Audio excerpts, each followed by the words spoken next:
"What next?" Xander asked of the team. "Eggs first, and then we harvest the dragon for any valuable parts. Scales, teeth, claws, and whatever bones we can carry." "Xander, do you think you can get me into the cave the drake flew out of?" Frozay asked, trying to calm her heavy breathing. "Yeah, I can make a rope ladder for you to climb down once I find it." Taking a few steps back from his teammates, Xander flapped his way into the air again, before dropping below the ledge of the cliff. There, directly below where the drake had risen above the cliff and struck him with its tail, was a small opening in the cliff face that the thing would have just barely been able to squeeze itself through. He quickly returned to the top of the sheer cliff and used his abilities to raise 2 columns of stone. Foregoing the tedium of creating a rope ladder from its constituent parts, Xander spent the additional mana to create 20 feet of rope ladder, which he tied to the 2 stone columns. Motioning over to Frozay that she was clear to start climbing, he hopped off the edge of the cliff, catching himself with his wings. Xander waited in the small cavern opening for Frozay, uncovering his helm's light rune as he did, and then moving to secure the dangling bottom of the rope ladder so that it did not wobble too much.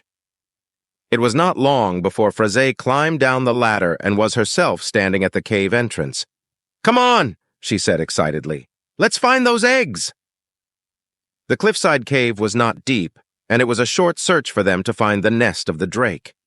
Nestled in a large pile of stones, around which lay the smoking remains of scrub and tree branches, lay 4 eggs. They easily rivaled ostrich eggs in size, and they were a mottled blue and black in color. "Looks like the drake breathed fire over them pretty consistently," Xander remarked. "They'll need to be kept quite hot." He drew closer and took off one of his gauntlets, resting his bare steel hand on the piled stones to get a feeling for how hot they were. It would have blistered the skin if he'd had any. "Too hot to easily handle, actually. Stones are hot enough to burn you." Frozay looked questioningly at him. "But you can still do it, right? Keep them hot, I mean?" "Oh yeah, they're just going to be a pain to handle, move, and store since they're going to be so hot they're a fire hazard. Let's leave them on the stones for a moment while I rig something up." Crouching down, Xander first created a square steel plate, wider than one of the eggs. He runned it with flame runes and powered them, causing small flames to spring up from the plate. Next, he created a stone bowl that the egg could rest in and suspended it on steel rods where the flames would lick against the bottom of the bowl. He repeated this process 3 more times, increasing the height above the flames by an inch for each one to vary the level of heat each egg would receive. He carefully placed each egg in a stone bowl. The eggshells seemed quite thick and sturdy, but Xander was not willing to chance any drops or falls, handling them as if they were chicken eggs. He reshaped the stone bowls to fit the eggs perfectly once they were in place, and then made a delicate cage around the egg, which would prevent it from falling out while it was being transported. The golems would be able to carry the hot pieces of metal and stone without issue. Xander carefully flew each egg up to the golems, who received the eggs and their runed holders without issue. Frozay climbed back up during this process. The stone columns and rope ladder were left to decay after 24 hours since they had not been provided with a source of mana. While Xander and Frozay had gathered the eggs, Graphis had done to work on the drake, and was in the process of skinning the beast when Xander finished ferrying the eggs. Xander and Frozay both moved to stand with Atrax and Gabriel, who were observing the process with somewhat morbid fascination. No longer tied up with ensuring the eggs were at a proper temperature, Xander was itching to get his hands on the various parts of the drake and analyze them. Moving up to the dwarf, still busily parting the hide from the drake, Xander reached out to run a hand down the scales of the drake. They were incredibly smooth despite the wild life it must have lived. He moved to the front of the monster, touching the teeth as well as the claws on its front feet, rapping his knuckles against the thick skull of the corpse. Object analyzed. Sea drake scale, sea drake hide, sea drake claw, sea drake tooth, sea drake bone.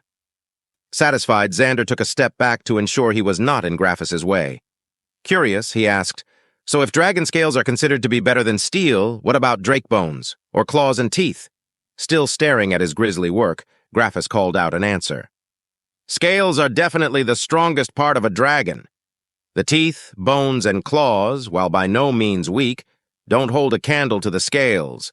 They're valuable more due to their rarity and the reputation of owning a piece of crafted work that includes components of a dragon. If you give a noble the choice between two identical knives and one has an antler hilt and the other has a dragon bone hilt, they'll pick the dragon bone one every time and pay triple the price. Looking the dragon up and down again, its length even more apparent now that it was still and stretched out on the ground, Xander grunted in understanding. Makes sense. I can't imagine many people want to tangle with one of these. Speaking of which, Fraze, this was definitely bigger than only slightly larger than a griffin. Well, in length maybe, but a griffin is pretty weighty too. This thing is all tail. But in all seriousness, this sea drake is big. My understanding is that the average sea drake is not so large. It must be old. Really old. Probably flew down from the mountains to nest. Almost ashamed to kill it. She sighed. Oh well. Bad luck for it that it ended up so close to a town and trade routes. Xander nodded in understanding, and Gabriel spoke up. You mentioned the nest, and I can see the eggs now. How long until they hatch, though? Fraze looked up, thinking to herself, If I remember correctly, they normally hatch relatively early in the new year. So, a couple of months, I'd say? Atrax huffed a sigh. So, we're stuck egg-sitting and unable to take travel contracts until they hatch? He asked, sounding annoyed. Think of it as an investment, Fraze countered. If even one extra one of these eggs hatch, we'll easily be able to cover our costs for the couple of months of waiting. And of course, we'll all split the profits. Plus, we'll have a drake of our own. We'll be the envy of all the tamer teams, and we're not even real tamers. Fine. We should scout out a buyer for any extra drakes ahead of time, though. I don't want to deal with an unbonded drake in the inn. Freya sauntered up to the portion of the drake that Graphus had already skinned and took a calculating sniff. Satisfied with whatever criteria the big cat had in mind, she took a large bite, slicing off a chunk of the meat with her incisors. Evidently pleased with the taste, the panther messily began to tear into the corpse as Graphus finished skinning it. While the drake was being processed, Xander decided to run a few tests on the scales now that he had analyzed a sample. He created a small cube of the scale material and an identical cube of steel. Using measure, he could tell that the scales were roughly 1/4 the weight of steel, though they'd still be heavier than carbon fiber. Given that it had some flexibility to it as well, it would make an excellent material to laminate multiple layers together to create more rigid pieces of armor. Xander may have just found a replacement for his carbon fiber armor, though his wings would still remain the jet black material. Given that it was now looking like they had at least a couple months of downtime, he would have plenty of time to test things out, as well as do some of the other research he'd been wanting to do. He felt the familiar tickling of his status sheet and opened it up. You have defeated enemies and created devices. Bonus experience awarded for first defeat of an enemy of this type. Combat Artificer leveled to 22. Combat Artificer. Level 22 skills. Improved reactive armor. Reactive armor is now capable of diverting blows of greater force.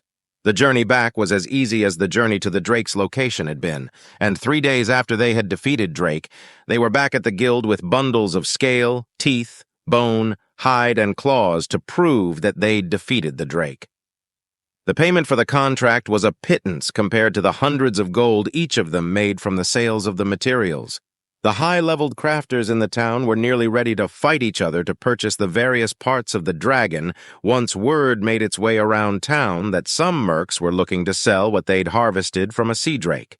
Flush with coin, the party settled down to comfortably wait and hope that the drake eggs hatched. Xander had made large stone stands for each of the artifices that kept the eggs warm so that the hot metal wouldn't scorch the inn floors, or worse, set fire to the building. Fraze, despite knowing that it was far too early for the eggs to hatch, was constantly checking on them as they incubated in her room. Atrax, for his part, began to look into potential buyers for any drake hatchlings they might have, in addition to the one that Fraze intended to bond. Xander was quickly able to determine that the drake scales were far and away better than steel in almost every way. He began to recreate his carbon fiber armor with sheets of dragon scale. Once he'd transferred his mask over, also coated in dragon scale, He observed himself in his new suit of armor in a small, polished sheet of metal he was using as a mirror. He was comically blue. He looked like an armored smurf. He sighed.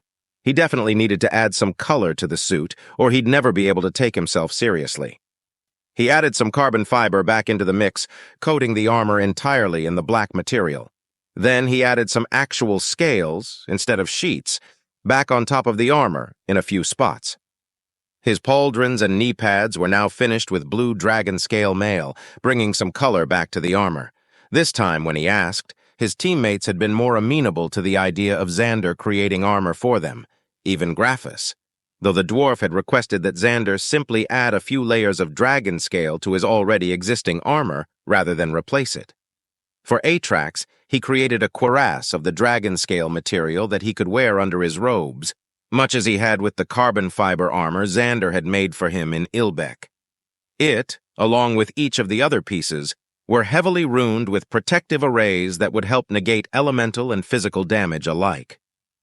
For Fraze, he created a new brigandine and set of pants that was lined with multiple layers of the scale sheets, making them appear as similar to what she already had as possible. Gabrielle had requested that he mimic the suite of armor he'd made himself, but she wanted more blue than he had. He created her a new set of dragon-scale plate armor, but inverted the colors he had on his own. Her shoulders and knee pads were black, and the rest of the armor was a fantastical blue. For Graphus's armor, Xander coated it in sheets of the material to add layers of runic protection, and then topped the entire thing off with natural-looking scales, giving the appearance of a set of scale armor. All of them were quite satisfied with what he'd made. Dragon-scale equipment was considered to be some of the best a merc could hope to get their hands on. Even Freya's armor was updated with the dragon scale. With plenty of time still on his hands, creating the armor had only taken a week.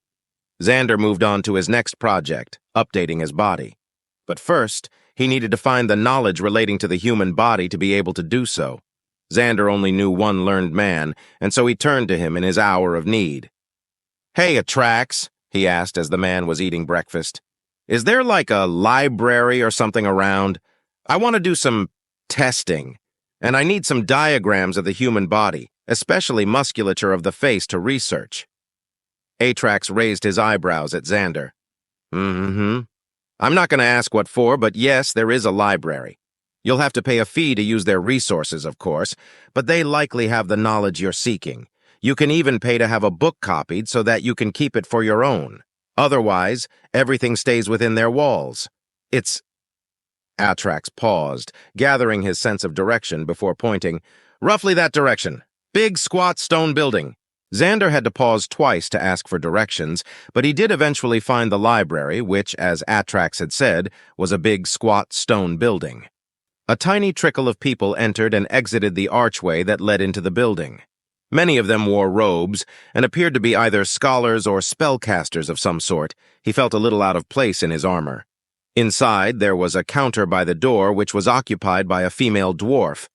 "May I help you?" she asked, giving Xander and his armor an appraising look. "Are you lost?"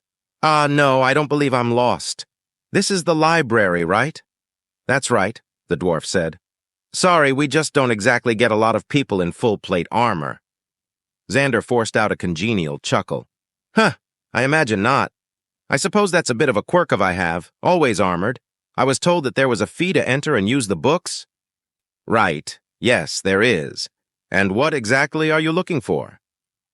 After paying his entrance fee, Xander was told where he might find medical diagrams of the body, which was in a small section of shelving near one of the walls of the building.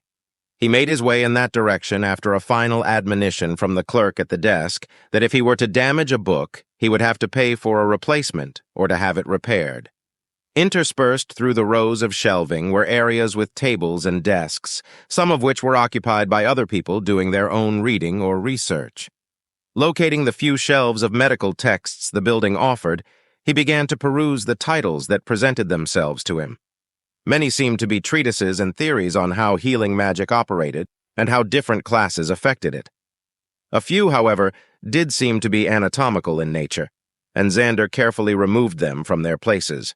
As he flipped through pages and pages of various diagrams of the human body, Xander began to have an idea. He really, really wanted to feel more human again. He wasn't as concerned with the mechanical operations of his body, but for reasons he couldn't quite articulate or put his finger on, he desperately desired to look human. He wanted a face that could move, to be able to make expressions, the ability to wear something other than armor and be able to blend into a crowd. With the diagrams in this book, he could begin to figure out how a face could move and try to use runes to emulate that. Using the dragon scale material, he could create a new, lighter internal structure for a body. Not quite bones, since that wasn't really a necessity, but a framework at least. Over the top, silicone. He had a silicone watch band. It would get him a pretty close approximation to a layer of flesh. The only issue was that the silicone he had access to was a flat gray. But that was a problem for the future when he managed to actually replicate facial movements, and that could take a good while. Carefully, he began to use his own paper to trace the diagrams and labels of the human skeleton and facial muscle groups that he could find. Finishing, he reshelved the book and walked back to the inn. He decided that he'd spend some time with Freya while he worked, and let himself into her stall where the big cat was lazily sprawled on a pile of hay. She chuffed a greeting at Xander as he entered, but didn't move from her comfortable spot. "Hello to you, too," Xander replied to the cat, moving to sit down next to her. He ran his hand over her head. "Mind if I do some studying in here?" Freya yawned and let out a small grunt. Xander took that as her not minding, and so he leaned back against the wall of the stable and took out his tracings. There were over 40 muscles in the face. He had learned that while tracing the drawings. He wasn't sure that all of them were used to make facial expressions, but he was willing to bet that quite a lot of them did play a part in them. But how was he going to make the silicone actually move? If he runned one side or another of the silicone, it would stretch in an odd way as the top or bottom was pulled more than the other side. He needed something in the middle. He could embed strings of small carbon fiber beads in place of muscle fibers. With movement runes on them, they would move the silicone in a similar manner to muscles, but the beads would have to be small. Very small. He had yet to manage to create runes on chainmail with his abilities, so how was he going to do it with tiny beads? He was stumped. His abilities just weren't capable of that yet. Wait, his abilities weren't capable of that. But what was stopping Xander from manually scratching the runes with the tiniest, sharpest point he could achieve and a set of magnifiers? Nothing, he realized. With the shakiness of human fingers a thing of the past for him, he should be able, with some trial and error, to physically etch the 2 movement runes needed on a tiny bead. He went to work immediately, first creating a large convex lens that would magnify the bead. Then, he created a pen of steel that came to the finest point he could manage with his skills, which seemed to be fine enough for this purpose. Creating a tiny bead of carbon fiber, he clamped it down on it with his fingers, using them as a vise as he used the runes that powered his body to hold the bead perfectly still underneath the large convex lens that he had made a small stand for. Under the lens, he was able to see the bead and the point of the steel pen he'd created clearly. He wiggled the pen around under the magnifier to get a feel for the tiny movements underneath the glass.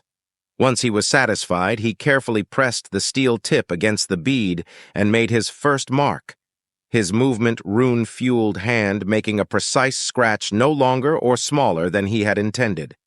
Smiling internally, he carved the rest of the movement rune on one side of the bead, then carefully rotated it so that he could carve another for the opposite direction. There was just enough space left in the center for him to carve out an array for him to pump mana into. Xander fed the tiniest amount of mana he could into the bead and watched as it dragged itself across his palm. He'd done it! This was the smallest piece of runework he had ever created, and now that he had one, he could use schematic to save him the hassle of carving each one individually. The last part of the equation, besides testing out the idea in its entirety, was achieving a natural flesh tone on the silicone that matched how his own had looked. Perhaps he could melt some of the silicone and mix it with a pigment? If leaving behind his skills had been the key to the bead, could his skills offer him anything of value in this situation? Or did he need to resort to doing it all by hand in this case as well? Xander realized something. He had never tried to modify anything but the shape of a material he produced. Could he simply will the silicone to be a different color? He activated his creation ability and focused on the silicone being the same color he remembered his skin being, instead of the dark, flat gray of the silicone he had analyzed. Xander was surprised to see a small cube of flesh-toned silicone in his hand. How had he never realized that he could do that?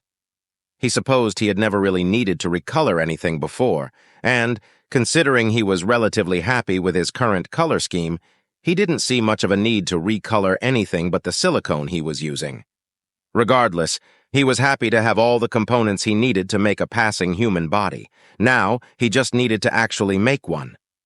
It was fortunate that Gabriel had taken over so much of Freya's care in the 3 years that Xander had been in his unconscious state, because Xander spent the next few days completely locked away from the world in their shared room. He had created a small desk that he was conducting his work on.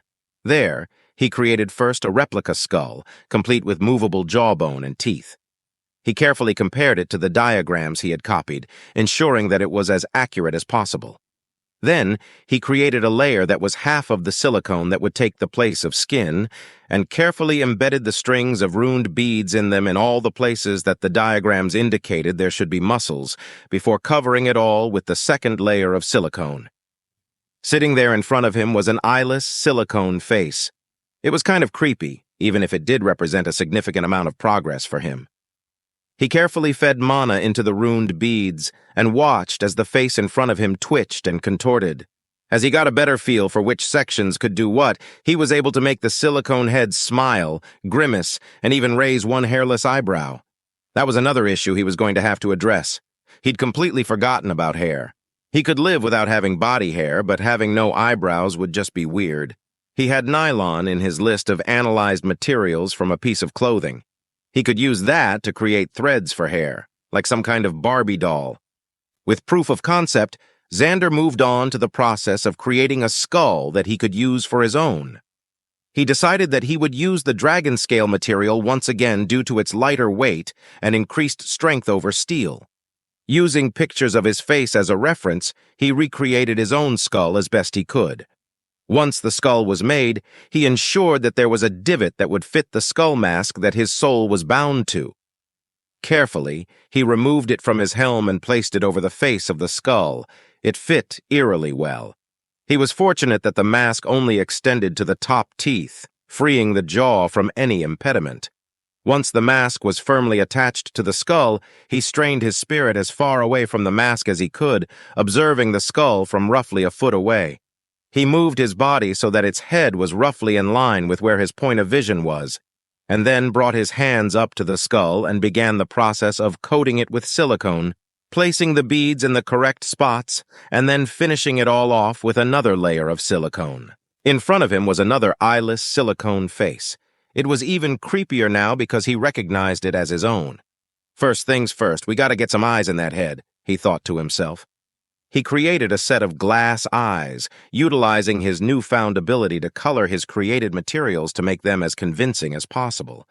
It was less uncanny looking now, appearing more as if he'd just shaved every inch of hair off his face and head. He began creating thick threads of nylon to give himself eyebrows, carefully attaching each hair to the silicone with his skills. He repeated the same process on his head with slightly finer threads, emulating a medium-length buzz cut for simplicity's sake. Leaning back, he looked at the convincing replica of his own head and face. He fed mana into the runes on the beads embedded in the silicone of the face and smiled at himself. God, that's creepy, he thought. It was like watching his own severed head move.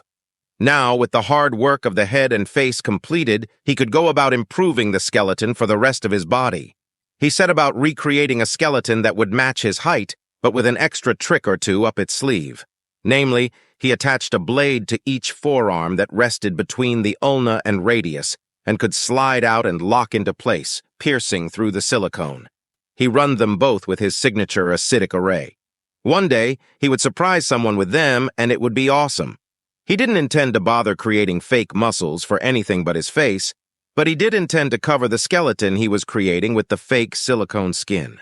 He'd finally be able to feel comfortable wearing something other than armor.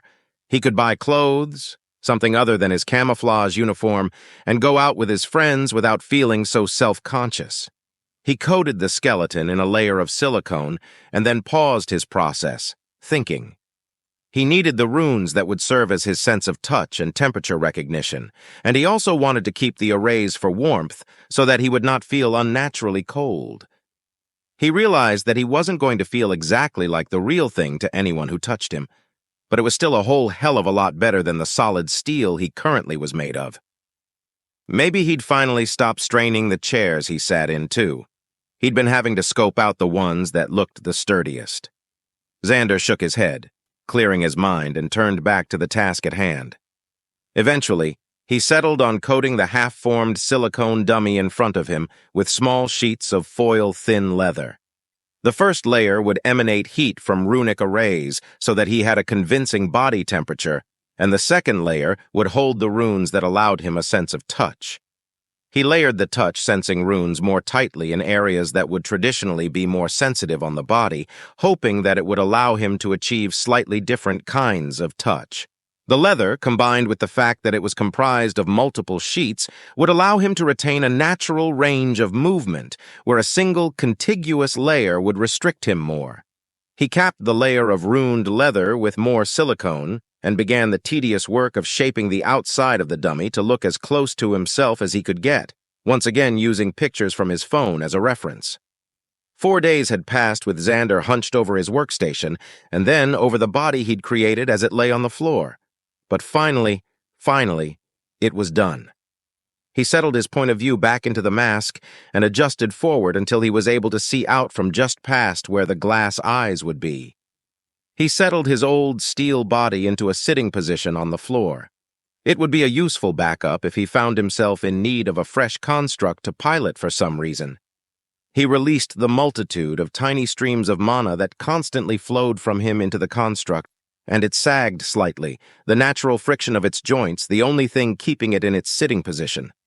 Then he began to feed mana into the various arrays and runes of the new body he'd created. The nude body that was splayed out on the floor twitched, the fingers slowly curling and uncurling. Slowly Xander sat up, inhabiting the new body. He experimentally turned his head from side to side and then extended his arms, turning them this way and that as he stared at the hands he'd created for himself. With a laugh that came from the sound-producing arrays he'd placed on the inside of the mouth of the skull. "Oh, this is so much better!" he enthused to himself as he brought himself to his feet. He gave a slight hop, no longer fearing that he would cave in the floor if he acted too rashly. This body was much lighter than the steel one, but the core of it was just as strong. No, stronger than the steel. Sure, the silicone and leather could be damaged, but none of those contributed to his actual combat effectiveness. They were just a layer of humanity over his artificial skeleton. If someone caught him on fire, he'd still be unharmed. Just annoyed that all the silicone had melted off of him and that he'd have to fix it again. Repairing the body would take significantly less time than his original process of creating it, though. Everything he had done had been stored in schematic, in the case he needed to produce a large section of his covering. Small cuts or tears could simply be fused back together with his skills. Xander was still standing in wonder at his new body when the door opened, revealing Gabrielle. "Ah!" she shrieked. "I'm sorry, I didn't know you were naked!" she shouted, covering her eyes. Xander stared at her for a moment in confusion, then it hit him. He was really naked. He needed clothes now again. Embarrassment rushed to him and his cheeks would be bright red if he had been able to blush. Shit. Sorry, I kind of forgot about clothes," he said to Gabrielle, who was currently trying to close the door behind her with her eyes closed. "Hold on," he said, and concentrated on manifesting one of his camouflage uniforms over his body, the pieces of clothing appearing, sitting on his body just as they used to. "Okay, I'm decent now." Gabrielle slowly opened her eyes, still uncertain. Once she caught sight of Xander standing before her, looking almost exactly as he had 3 years ago, her eyes opened wide. "You did it!" she shouted excitedly. Xander nodded his head enthusiastically. "Yeah, I can finally go out and wear clothes and at least pretend to be normal again." He stepped up to Gabrielle and wrapped her in a hug. "I'm soft now, and still warm. It is the right amount of warmth, right?" Gabriel let out a grunt from the tight hug. Yeah, I think so. Gods, it's almost weird to see you in anything but your armor now. Xander released her from the hug and chuckled. Yeah, I guess it kind of is. I need to buy some clothes now. All I have are these uniforms, he said, gesturing to his current outfit.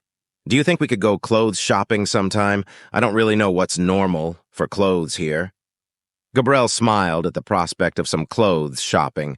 Of course. I love looking for outfits, even if I don't have that many of my own. I am a tailor's daughter, after all. Thanks. I'll trust your advice when it comes to fashion. I didn't have much of a fashion sense even in my own world. Do you want to show off to the rest of the team? They've been a little worried about you, to be honest. You were being kind of obsessive. I'm the only one who's seen you in 4 days, and that's only because I sleep in here. You've hardly even spoken a word. Sorry, Xander said apologetically.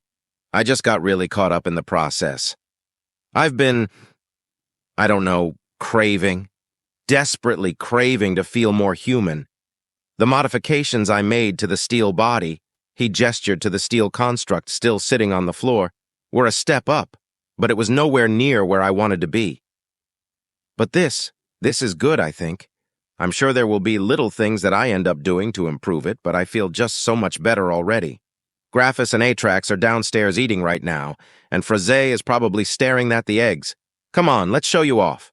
If you love engaging stories like this, make sure to like, subscribe, and turn on notifications to stay updated with all the latest episodes from FY Stories.